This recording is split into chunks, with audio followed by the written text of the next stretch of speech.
Bom dia, está no ar o Jornal do Sul de Minas. Estamos ao vivo nesta segunda-feira, iniciando esta semana chuvosa por enquanto.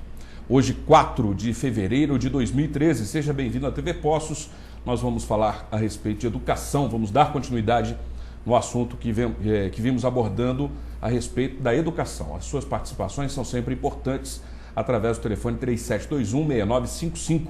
Hoje nós vamos entrevistar o reitor da Unifeob de São João da Boa Vista, professor João Otávio Bastos Junqueira. Bom dia. Bom dia a todos. Bom dia. Bom dia. Como vai, tudo bem?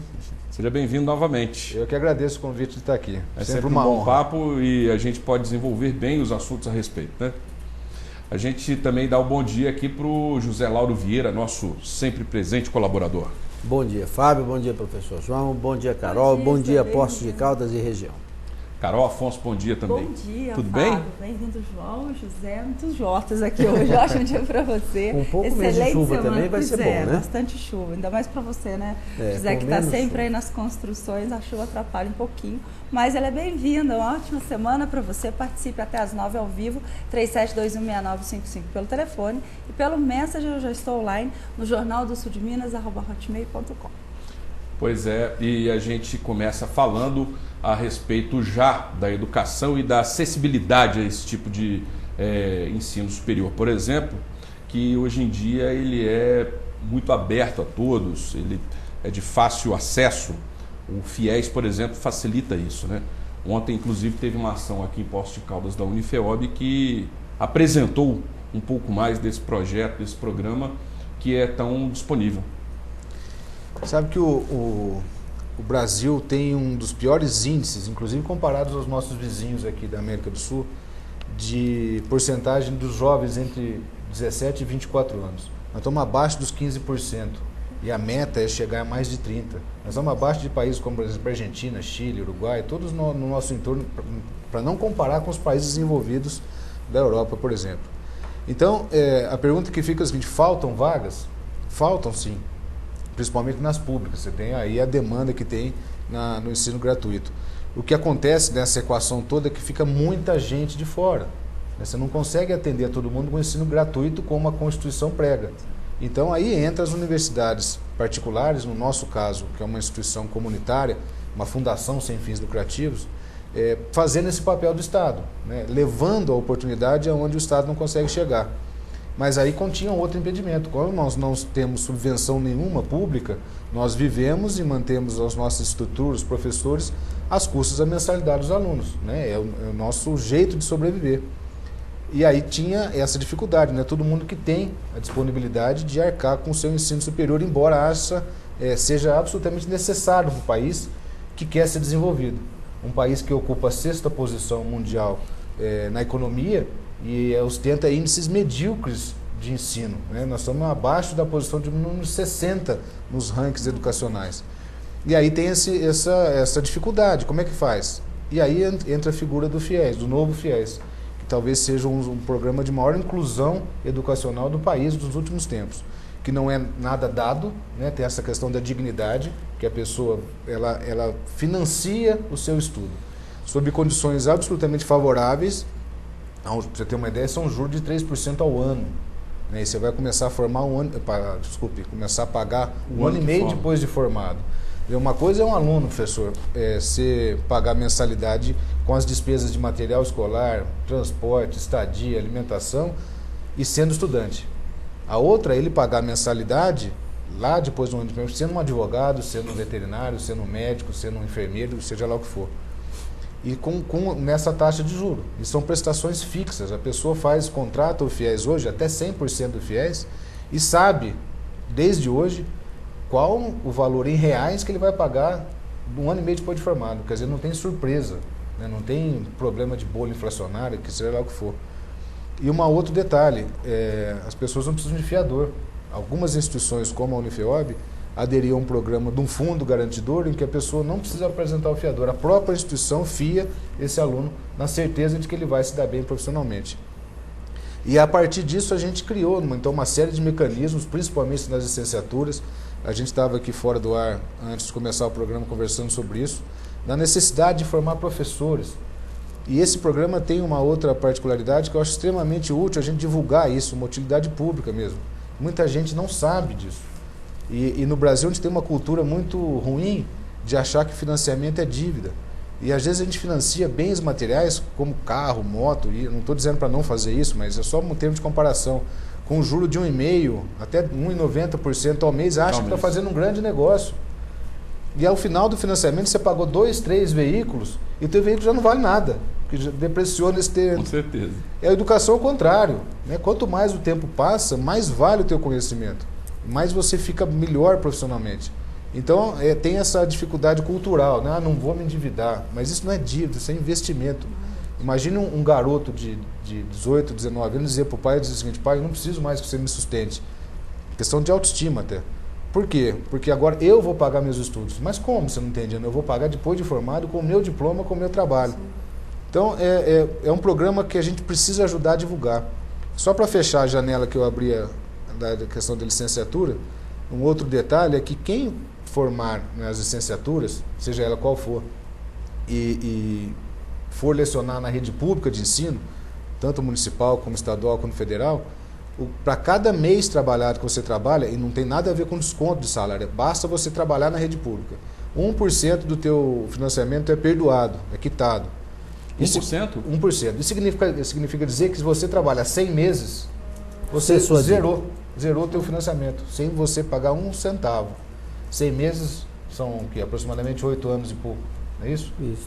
Então, se você ficar 8 anos trabalhando... E sem desconto no salário, só pelo fato de trabalhar na rede pública? Não tem nada a ver de descontar o lerite, não. É somente o fato de você trabalhar na rede pública, ponto. Puxa vida. Você abate 1% do teu financiamento, 1% ao mês. Então, em 100 meses, você zerou o teu financiamento, você não paga absolutamente nada. Ou seja, você estuda de graça, literalmente. Né? Em resumo, em faculdade particular. Em faculdades particulares que estão aderidas ao FIES. Exatamente. Não são todas que estão aderidas essa é ao uma FIES. Pergunta, porque toda a população tem acesso ao FIES. Sim. Né? Todos. Sim. Sem exceção. Indefinidamente. Sim. De qualquer nível social, não precisa comprovar, não precisa testar de pobreza. Não. Precisa ter cadastro. Aliás, é uma coisa que, um paradoxo no Brasil é o seguinte, que o atestado de pobreza custa muito caro. Né? É difícil conseguir. Mas existem algumas regras de faixa de renda familiar para você se enquadrar no FIES. Então você pode contratar de 50% a 100% dependendo da tua faixa. 90% das pessoas conseguem 100%. Que qual que é o limite? É você 1,5 salário mínimo por cabeça familiar, per capita. Ou seja, você pega toda a renda familiar, dependendo se tiver uma ou mais pessoas trabalhando na família, e divide pelo número de membros da família. Então essa média tem que ser abaixo de 1,5 salários mínimos para você conseguir o 100% sem fiador. Quem ganha acima disso vai se enquadrando em outras faixas, mas consegue o FIES também, às vezes não 100%. Mas se enquadrar nessa faixa, é bom fazer conta, sabe? A gente pode orientar, a gente tem um simulador que faz isso, orienta as pessoas a se enquadrarem nessas porcentagens. E essas coisas tem no site, por exemplo? Tem no site, tanto da Unifeob, você pode acessar, como no site do próprio FIES. No portal do MEC, tem um link lá no portal do FIES. Só para responder a tua pergunta, não são todas as instituições que são cadastradas no FIES. Isso é bom. E mesmo dentro das instituições que são cadastradas ao FIES, não são todas que aderiram a esse fundo garantidor que eu me referi, que é essa questão do fiador. Então lá na Unifeob, por exemplo, nós temos o FIES e aderimos ao FGEDUC, que é esse fundo garantidor que permite que o aluno não precise apresentar um fiador. Aí precisa ver qual faculdade que tem ou não essas particularidades. Mas, em resumo, o governo federal, o estadual, o municipal e também o próprio cidadão investe pouco na educação, não é isso? Sim, investe pouco. O brasileiro não tem esse costume de investir em educação. Verdade. Agora, eu perguntaria ao professor, e essas cotas reservadas para as escolas públicas? O que o senhor diz a esse respeito? Precisa ser melhorado? Isso é justo, é correto? Ou precisa fazer um estudo mais detalhado para que não haja prejuízo no ensino, propriamente dito? Eu acho que tem uma questão aí que entra a questão da meritocracia. Né? Quando você coloca as cotas unicamente racial, eu acho um equívoco. Eu sinceramente acho que eu não concordo com essa questão racial. Eu concordo com a questão social. Né? Quem não teve oportunidades seja ele de qual... Porque não temos raça, para começar daí, né? Tem uma coisa que é um problema, é uma situação que no Brasil isso o racismo começa aí, né? É querer instituir o racismo, né? Que não querer existe. instituir o racismo. É claro que a população afrodescendente tem algumas particularidades como uma escravidão, isso nós não podemos negar, que isso é uma dívida que a sociedade tem com eles. Mas eu não acho que é por aí. Essa questão social sim existe. Quem teve menos oportunidade no ensino básico terá menos chance para ingressar no ensino superior. Isso é uma realidade, isso existe. Agora, o que me preocupa é que essas cotas, essa facilitação de acesso ao ensino superior, esconda uma grande dificuldade que tem no ensino fundamental, no ensino básico. Ou seja, nós estamos querendo reformar a casa pelo telhado. Deveriam começar, sim, um programa muito forte de valorização do professor. Verdade. Né, que vai... Eu acho que a profissão mais digna, que o Brasil mais precisa hoje, é de professão de educação básica, que pega aquelas crianças no alfabetização, entendeu? Aí sim a gente consegue ter algo que realmente revolucione. Os países que revolucionaram a educação, e não precisa mais que uma geração para fazer isso. Em 20 anos você consegue mudar.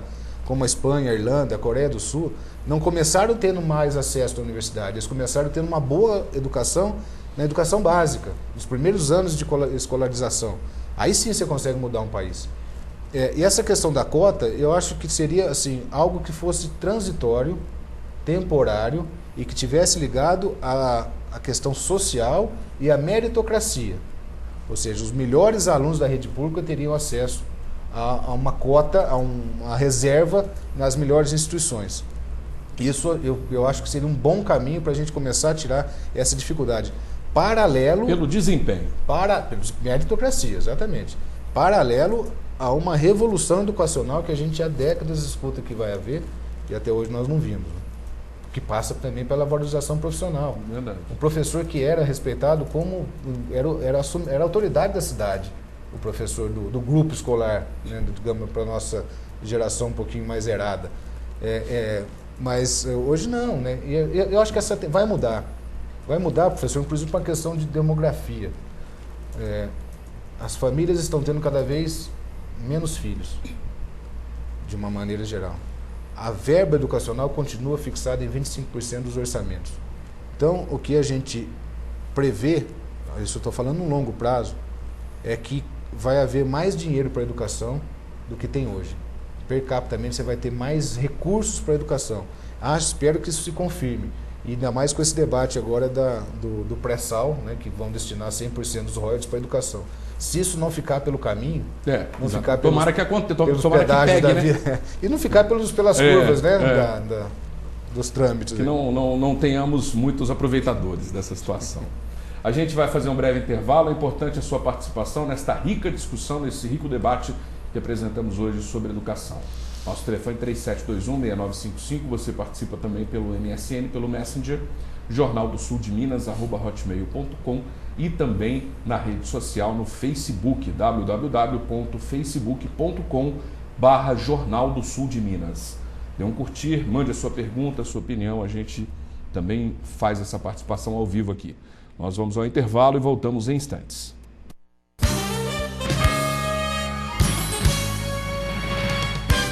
Carnaval 2013. Em Poços de Caldas, as águas vão rolar com todos os ritmos: frevo, maracatu, roda de samba, forró, samba enredo, marchinhas. O carnaval mais completo da região, com desfile das escolas de samba e blocos caricatos. E mais, charanga dos artistas com o cordão da charanga, desfile de carros decorados e muita folia nas praças da cidade. Carnaval 2013, Poços de Caldas. Um carnaval para todos. Deixa as águas rolar, as águas vão rolar. Você rasteja pela internet ou realmente navega por ela? Desbrave o mundo das redes sociais, e-mails e trabalhos escolares com mais velocidade e qualidade de sinal. Aqui você fica preso pela satisfação e não por um longo contrato. Faça um teste e comprove. Pare de rastejar pela internet. Venha para Auto Center e tenha banda larga de 1 mega por apenas R$ 39,90 por mês. Auto Center. A internet com planos ideais para você e sua empresa. Tá querendo comprar um veículo, um imóvel ou até mesmo quitar suas dívidas? Credminas é a solução. Facilitamos todos os tipos de créditos para pessoas físicas e jurídicas, mesmo que estiverem negativados. Ligue agora para 0800 891 7067. Escuta essa! Pizza Catarino por R$ 23,90. A preferida da cidade, agora em promoção. Escolha entre mussarela e marguerita, por apenas R$ 23,90. Demais pizzas, R$ 29,80. Ligue 3722-4488 e peça a sua. Pizza Catarino. Uma ótima notícia acaba de ser construída. Engenharia Civil agora na Unifeob, uma das áreas mais requisitadas pelo mercado de trabalho. Vestibular especial para este novo curso, dia 17 de fevereiro, domingo, às 9 horas no Campus 2. Vagas limitadas. Inscrições abertas pelo 0800 1634 66. Informe-se também sobre vestibular agendado para outros cursos. Engenharia Civil agora é na Unifeob. Inscreva-se!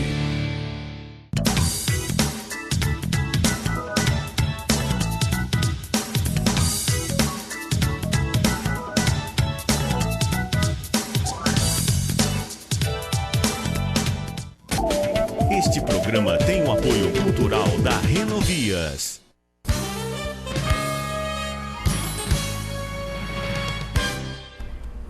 De volta com o Jornal do Sul de Minas, nesta manhã de segunda-feira. Lembrando que as nossas edições são reapresentadas também no período noturno, após o Telefatos e após a meia-noite.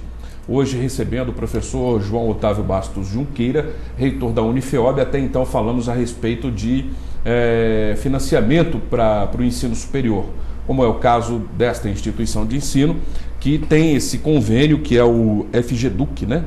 Que permite uma série de facilidades aí para todas as pessoas acessar o ensino superior. Então, agora vamos falar dos novos cursos ofertados. Então, por exemplo, a Engenharia Civil, que está sendo o destaque, né? Esse faz parte de um grupo de engenharias, né, que a gente desde o ano passado montamos um planejamento sobre isso. O ano passado já oferecemos engenharia agronômica. Eu estava conversando aqui com o professor no intervalo. O Brasil é o segundo ou terceiro maior produtor, a gente ficou nessa dúvida, mas produtor mundial de alimentos, com grande chance de ser o primeiro, né? O Brasil ainda tem fronteiras agrícolas aí para abrir, sem desmatar, vamos dizer. E a gente forma, de todos os formandos por ano, né, no Brasil todo, apenas 2% estão relacionados às ciências agrárias. Aí colocando veterinária, agronomia, engenharia florestal. Então tem um descompasso entre o que o Brasil está precisando e o que o Brasil está formando. E isso foi um dos motivos que nos levou a criar a agronomia, e estamos planejando para o ano que vem mais 2 cursos nessa área de ciências agrárias. E a engenharia civil veio nessa discussão. A ideia era lançar esse curso no final desse ano para iniciar em 2014, mas assim que nós fomos autorizados a criar esse curso, houve uma procura muito grande, um grande número de consulta, e a gente viu que há também uma carência, né, na formação de engenheiro. O Brasil passa por um momento de crescimento. Nosso colega aqui, o engenheiro civil, bem sabe da dificuldade de achar mão de obra qualificada, e a gente está aí abrindo esse curso como forma de contribuir também para o desenvolvimento do Brasil. E começa agora o vestibular esse mês, dia 17 desse mês, e as aulas começam em março. Então é uma novidade o curso de Engenharia Civil. Olha, professor, dizendo aí da participação dos governos de uma forma geral, tanto municipal, estadual e federal, na educação do brasileiro. Não poderia, e talvez fosse mais conveniente, o governo comprar vagas na universidade, ou até na escola, não precisa ser só na universidade, na escola privada de forma geral, tanto no ensino médio como superior? Não ficaria mais barato e mais viável talvez essa participação e a participação do governo na educação do povo, oferecendo cursos para o jovem? Eu acho que seria uma grandíssima ideia, a tal das PPPs, né, as parcerias público-privadas. A gente vê esse tipo de parceria em tudo quanto é ramo de atividade, e na educação isso é muito incipiente, para não dizer quase nula. Seria muito mais prático para o governo, em vez de ficar investindo em prédio, imobilizando o patrimônio, né, construindo apenas, e nós temos aí uma série de faculdades que tem disponibilidade de ofertar vagas extras para abrigar esses alunos. E eu vou mais, né, professor? Quando você estava me perguntando, eu comecei a imaginar que contrapartida o aluno poderia dar. Que nós estamos pensando em aluno carente, né, em aluno que não teria condição de arcar com a mensalidade.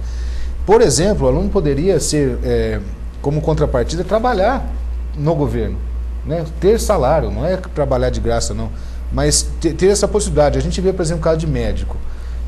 Falta médico no Brasil. Ontem mesmo saiu no Estadão uma reportagem sobre enfermeiros. Está faltando mão de obra. Então o governo poderia comprar cotas nas universidades particulares, por exemplo, naquelas respeitadas, que tem uma boa avaliação pelo MEC, claro. Não estamos falando de picaretagem, não. É de coisa séria. E daí exigir como contrapartida que esses profissionais fossem trabalhar remuneradamente em locais onde precisam. Então mandar esses alunos, por exemplo, para regiões mais distantes do país, para ficar um tempo lá como incentivo. E a experiência tem mostrado que os profissionais, como são mandados para esses locais mais longínquos, acabam criando raízes e acabam se incorporando na cultura regional, acabam fixando residência lá. Seria uma forma de você transferir nesses profissionais de um lugar onde já tem para lugares onde faltam. E poderia ser um programa integrado das PPPs, como retribuição, como contrapartida do aluno, ou aliás, do profissional, e trabalhar nessas áreas onde precisam. Quer dizer, tem muita coisa para ser feita, né? Pode ser feita. Ainda aproveitando o gancho aí, com a relação, participação do aluno, né, depois de formado, na pesquisa ou mesmo em alguns trabalhos em regiões mais distantes do país, poderia até propor no serviço militar, né, que o serviço militar é obrigatório, mas nem todo jovem participa de serviço militar. E esse negócio também de ficar marchando aí também não resolve muita coisa. Mas o que deveria ser aproveitado seria o jovem, né, formou numa universidade pública ou utilizou do dinheiro público para conseguir o seu diploma de superior, prestar um serviço, no caso de medicina ou de engenharia, seja lá o que for, numa região onde tem carência de profissionais. Né? Poderia, aproveitando esse Existem alguns projetos aí no Brasil, né, já há décadas funcionando, né, que são importantes, mas pode-se ampliar esse tipo de programa. Faz uma participação. Bruna Lemos perguntando em relação aos professores. João, o nível dos professores da Unifeb, se são todos os locais?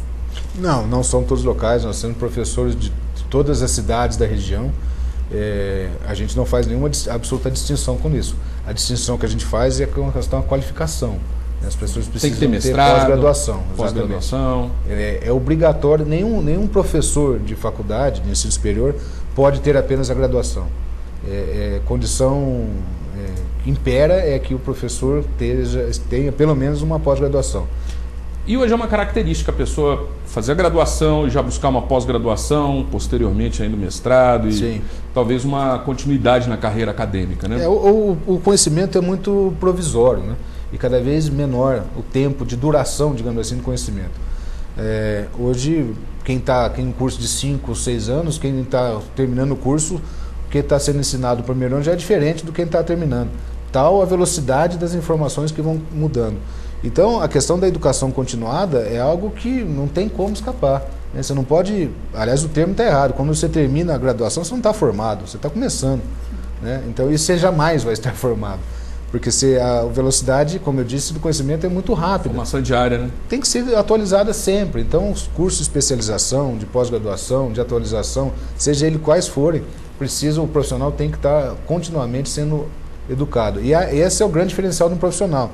Aquele que sabe aprender a aprender sozinho, né? O autodidata. Nós temos que formar professores formados com autonomia intelectual para continuar aprendendo o resto da vida. Desenvolver inteligência, né? Legal, a gente vai continuar com este assunto aqui no Jornal do Sul de Minas. Participe 3721-6955, mande sua pergunta. Participe também pela internet jornaldosuldeminas@hotmail.com para você mandar uma pergunta pelo MSN, pelo Messenger e no facebook.com/Jornal do Sul de Minas também. Nós vamos ao intervalo e voltamos já já.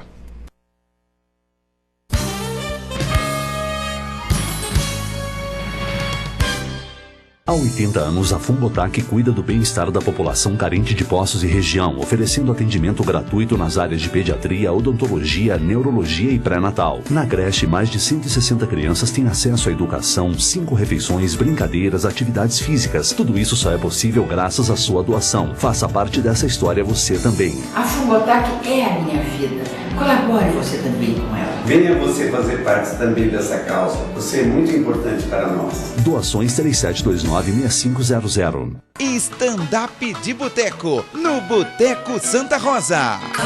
Com Renato Tortorelli e todos os seus convidados. É toda quinta, a partir das 20 horas.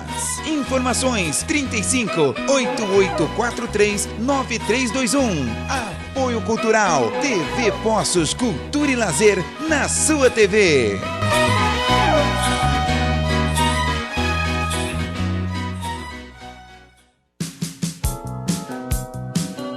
O Hospital Santa Lúcia, Hospital do Coração, é o maior hospital do coração do sul de Minas. Tem uma das mais modernas hemodinâmicas com 2 máquinas, câmara hiperbárica que permite o tratamento mais moderno das feridas, UTI com 30 leitos, facilitando o atendimento de pacientes graves sem espera, pronto-socorro para convênios e particulares de alta resolução 24 horas por dia. Em um dia, meu sorriso foi reconstruído com implantes. Reconquistei minha autoestima. Agora, posso comer e sorrir com segurança. E o melhor, meu tratamento foi realizado sem corte, sem ponto e sem dor.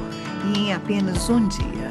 Implar Poços de Caldas. Referência na cirurgia guiada por computador. Sem cortes, sem dor, em um dia. Agende sua consulta. 3722-3465.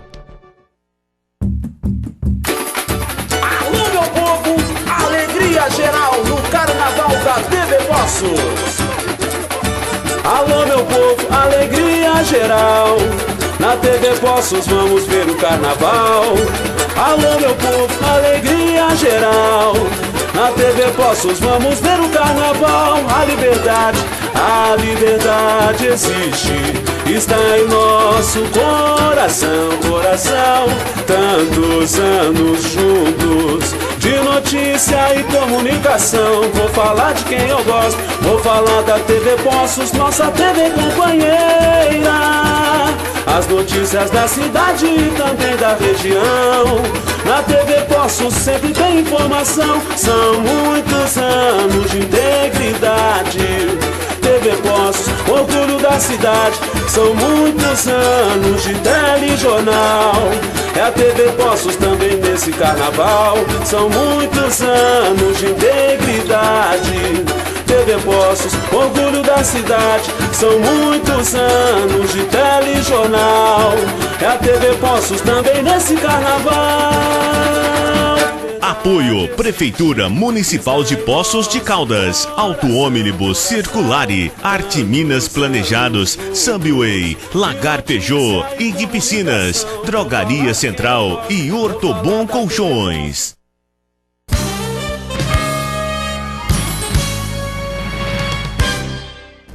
Esta é a imagem da Avenida João Pinheiro nesta manhã de segunda-feira, dia 4 de fevereiro de 2013. A cada edição do Jornal do Sul de Minas, nós podemos observar nesta imagem que o volume do rio sobe, que a chuva não para. Realmente está mais alto, inclusive, que na sexta-feira passada. Que tinha chovido bastante. Tinha chovido bastante, pois é, mas a madrugada inteira chovendo e essa manhã ainda com a continuidade da chuva, agora mais fraca, mas ainda presente, faz o rio subir aí bem próximo, aí já ao leito, à margem, né? Então, é um motivo de atenção para todos nós também, observarmos o trânsito, observarmos as localidades aí de Poços de Caldas por onde trafegar melhor para evitar congestionamento e até mesmo também ter a fluidez boa no trânsito.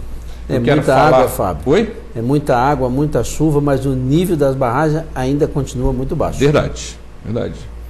O setor energético ainda precisa de atenção nesse sentido, não especificamente de Poços de Caldas. Aliás, vamos falar dele em alguns instantes. Antes eu quero falar de um acidente que aconteceu no início da tarde de domingo de ontem, e o corpo da segunda vítima, que foi uma colisão na BR-146, entre Poços de Caldas e a cidade de Andradas, próximo ao Clube da Uva, o corpo de Mônica Ferreira Gomes, que estava desaparecido desde a manhã, ele foi encontrado às margens de um rio, a 400 metros do local do acidente.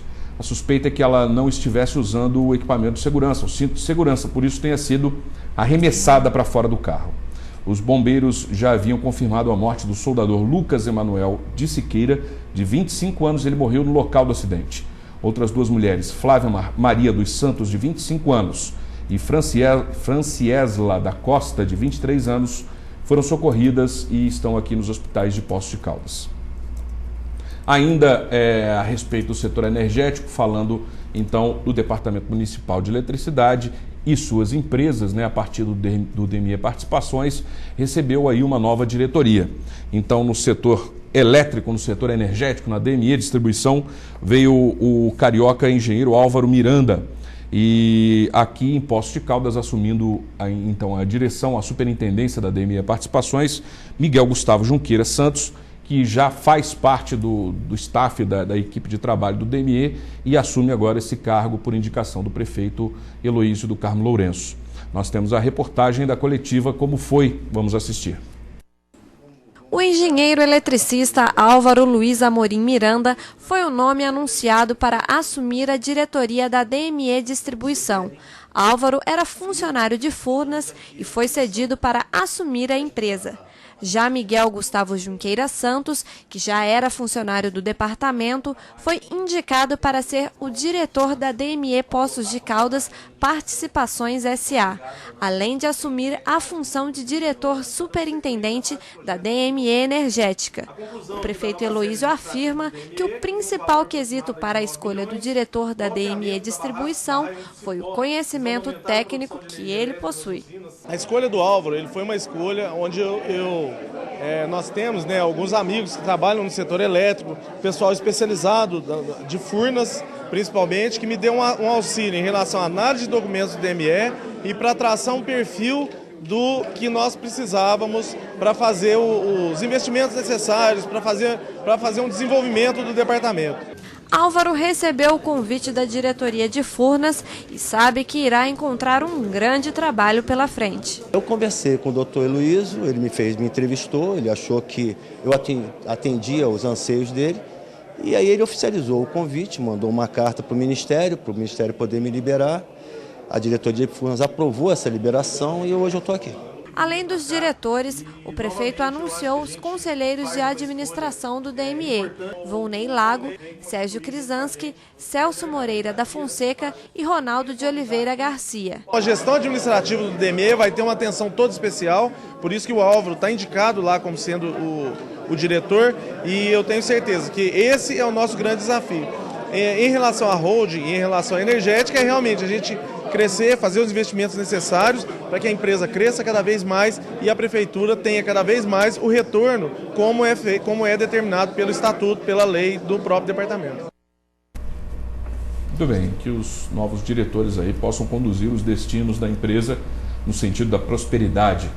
Carol, tem participações? Tem, o Paulo Nascimento, final do telefone 6711 do bairro São Geraldo. Ele pergunta, João, ele sabe que tem um curso de gestão em recursos humanos e que tem uma aprovação de 80% de aceitação. Ele pergunta se tem esse curso no período da manhã. Não, nós temos o curso de RH, mas no período noturno. Somente no período noturno? Para esse ano, somente no período noturno. Já, Lauro, queria fazer uma pergunta. O que eu queria fazer uma observação aqui com o professor João, é que o Brasil, sendo um dos 20 maiores produtores de tecnologia do mundo, não tem nenhum prêmio Nobel, né? E não tem citações bibliográficas na literatura científica praticamente no mundo. A que o senhor atribui isto? Essa ausência da presença do brasileiro, do cientista. Acho que as citações podem começar a surgir, né? Eu acho que nós estamos ainda engatinhando nisso, né? E uma das hipóteses que a gente considera nisso é o nosso sistema educacional, né? A gente ainda é muito formado na questão conteudista, né? Os alunos são... E a gente ama um trabalho que a gente está fazendo, não é um trabalho de formiguinha, né, de convencimento, de que é a questão do conteúdo. Conteúdo é aquele da memorização, né, que muitas vezes não tem muito a ver com a aplicação do conhecimento e com o próprio esquecimento disso, né? É o decoreba que depois... Aquilo que você não aplica, que você não usa, você não internaliza. Se você não internalizar, você não cria autonomia. A gente está falando da questão da autonomia intelectual. A gente precisa dar para os nossos alunos a capacidade de saber fazer, mas principalmente a capacidade de saber pensar, né? De aprender a aprender, a questão da autonomia intelectual. E no Brasil tem muitas essas coisas de importar tecnologia, de importar procedimentos. A gente não desenvolveu uma metodologia genuinamente nacional. Paulo Freire até tentou trabalhar um pouco com isso, na questão da alfabetização, do alfabeto que tenha significação para as crianças, né? E o mesmo vale para o ensino superior. Tem que trabalhar com algo que tenha significado, que tenha aplicabilidade.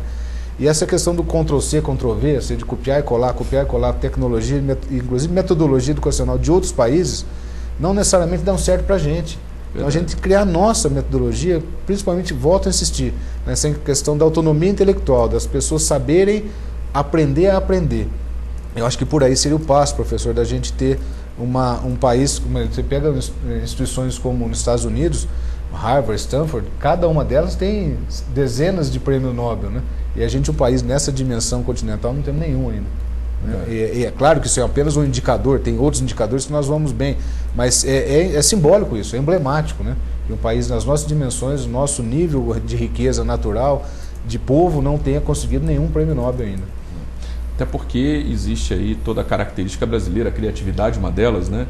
Então pode se desenvolver alguma coisa bem importante para o nosso futuro. Eu quero agradecer a presença do professor João Otávio e desejar que volte mais vezes aqui, nos trazendo sempre essas boas novidades. Eu que agradeço a você, a Carol, Obrigada. Meu colega José aqui, é um prazer estar com vocês, agradeço a atenção aqui do pessoal de Poços de Caldas, de toda a região. Bom dia a todos, é um prazer estar aqui e sempre que houver a possibilidade estaremos contigo aqui, será um prazer, como sempre. Legal, professor, obrigado pela presença. Quero agradecer também a participação do José Lauro Vieira, valeu. Mais uma vez eu agradeço também a oportunidade de estar aqui, Fábio, e desejar ao professor João muito sucesso nessa empreitada. Continue sempre produzindo bons profissionais. Muito obrigado. E um bom dia e uma boa semana para todos. Valeu, obrigado. Tchau, Carol, até amanhã. O professor João sempre traz muito conteúdo para a gente, isso é muito bom.